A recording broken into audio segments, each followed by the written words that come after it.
This is the Anytone 878. Was it worth the wait? Yeah, forget that, that doesn't work. But is it any good, and do you need one if you've already got an 868? Stand by and you'll find out. He's a big mouth, you know, a know-it-all. Don't listen to him, he's an nincompoop. The guy is a radio genius, but he's got a hell of a lot to learn.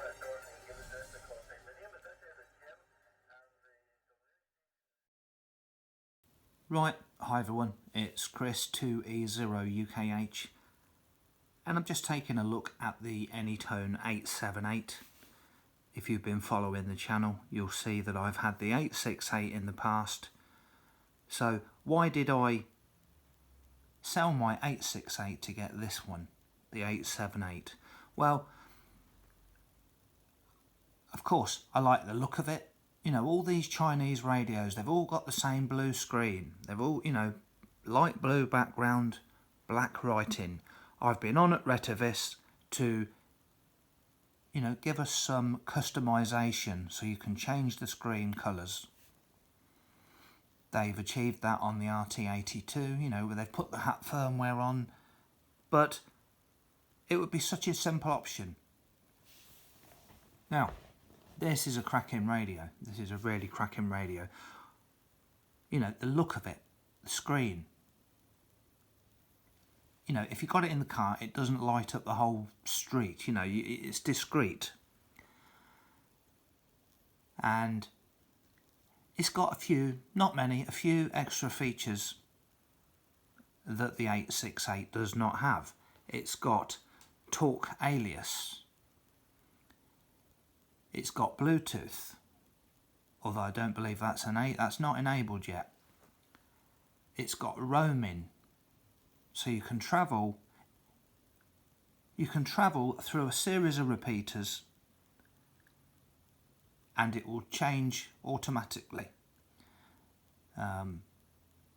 So your conversation will be seamless. I don't have enough repeaters nearby to test that out. It's also got APRS on it. So let's just take a look at the menus and see what's different.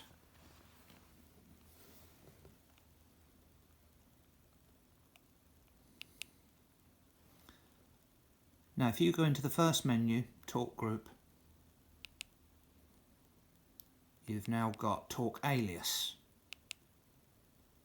And you can set the talk alias transmit.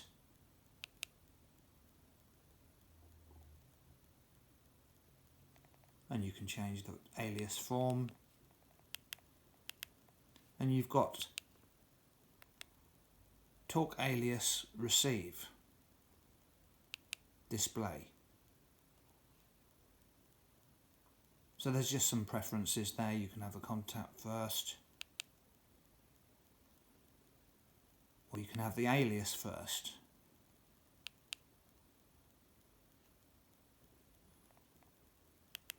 Talk alias is a feature on Brandmeister. You can send, Brandmeister automatically sends the call sign now with the transmission in the packets. You can, if you're on Pi-Star, you can examine the packets and it actually shows talk alias and the call sign. So that is sent with the transmission. And the purpose of that is, theoretically, you never ever need to upload the DMR database again. You know, I've been looking into talk alias, and it's actually present on one other radio that I've got. One other, it's the MD380, the RT3, using the hat firmware. That has got talk alias. If you go into show calls, you can select talk alias only. And if you do that, theoretically, you won't have to update your database again. And I overlooked this feature. It's actually really good.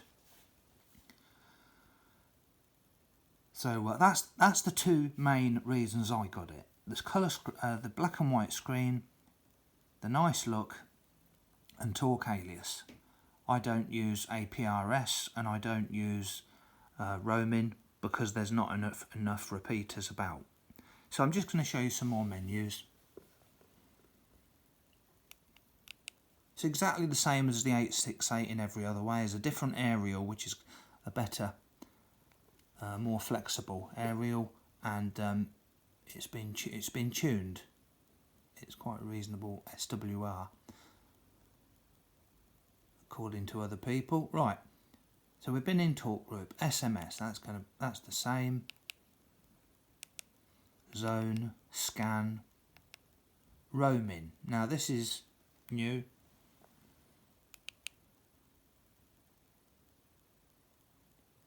So you've got one-time roaming, roaming zone,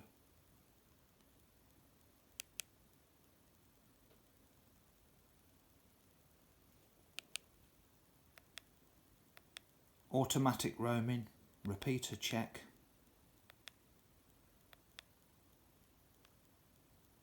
so I can't really test that. I don't have enough repeaters. You know, you've got record and GPS, digital monitor. You know, I've done tests with this before, and you can, if I reset the radio now and did a search past my DMR hotspot, it will come up with the colour code, the slot, the talk group. Even if, you know, I don't know the details, it would come up on the screen so you can sniff it, and I would hear the audio. And I have actually searched out of the ham band by accident, of course, and I have heard voice communications using a form of DMR. So it does pick up other things, but it's no Whistler scanner, you know, but it's worth having. It's better than the other, you know, promiscuous type methods. APRS. There's a whole host of settings in here. APRS is where it shows your location on a map. If you go to Google, I think it's google.fi, you can see where people are on the map. I like to use the internet to make it look like I'm somewhere else. I don't like to show my location. I like to pretend I'm somewhere else and see what happens. See who's being nosy. But I've had this for 2 or 3 weeks, and I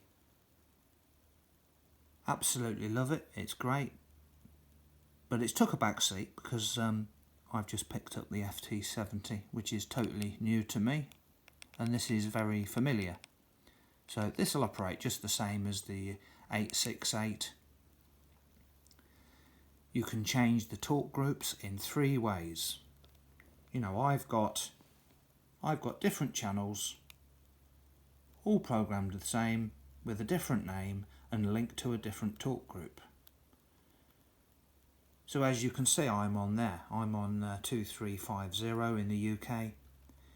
If I want to go to a different talk group, I can press menu, talk group list. And if I wanted to go to talk group 91, which is worldwide talk group, I select it and confirm that I want to change to that talk group. Select. And that has locked that talk group to this channel. See, someone's still talking, so but we're now listening on a different talk group, and I'm on the same channel, but we're not hearing the audio because, right, I'll key up, bit slow there.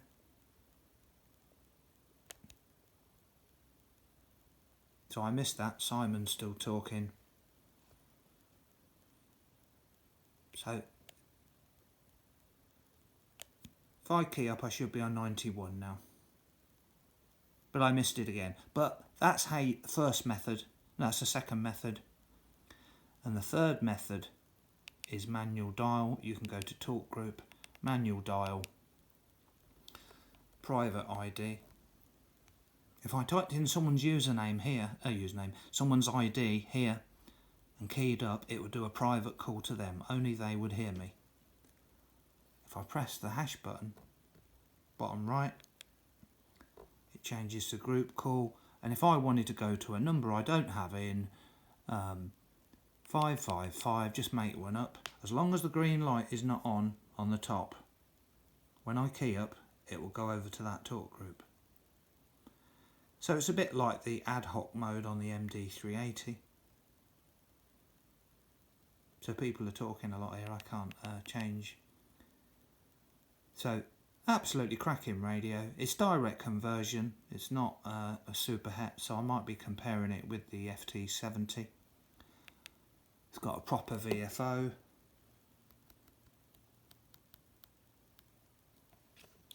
You can set up all the parameters for a channel in settings. You know, this is the way these radios do it. They put all the settings that affect a channel in channel settings. And you can change the frequency, the receive frequency, the transmit frequency, offset, channel type, whether it's analog or digital. Change the name, radio ID, everything to do, colour code, slot, everything to do with the channel. Whereas on an old style radio, you'd alter it all in the VFO and then you'd save it to a channel. On this one, you'd alter all those options, so you're opening the repeater in VFO mode and you click new channel. That should be labelled VFO to memory. And when you go through this option, it'll create a channel and it'll ask you what zone you want to put it into. So I'll be playing with this over the next few weeks, but my initial impressions are it's fantastic. Absolutely love it. And there's not a lot of difference to the if you don't use roaming or APRS, there's not a huge difference, but the talk alias feature and the display are enough for me to want to upgrade. So I'm glad I did, and I'll keep you posted. Right, 73 2E0 UKH.